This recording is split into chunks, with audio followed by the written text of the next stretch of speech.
Welcome to the Genius Factory. Enjoy the video. You start by preparing the skin. Clean the area with an alcohol wipe so the sticker adheres. Make sure oil and lotion are gone. Next, select a sticker that matches the space on your hand and hold it over the spot to test placement so you know orientation. Once positioned, use tweezers to carefully lift the sticker and peel the backing at a 45 degrees angle. This prevents stretching.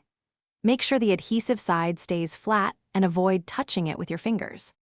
Now you apply the sticker. Place the center first, then smooth outward to push out any air and get a seamless edge.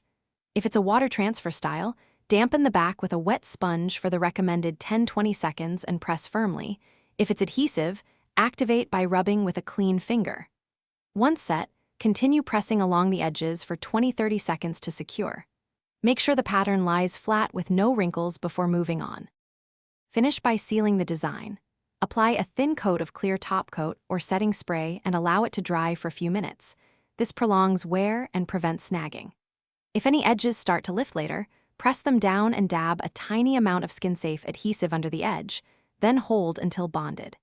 If you need removal, soak in oil for several minutes to loosen the adhesive and gently peel. Make sure to test removers on a small area first to avoid irritation. Thanks for watching. If you found this helpful, don't forget to like and subscribe.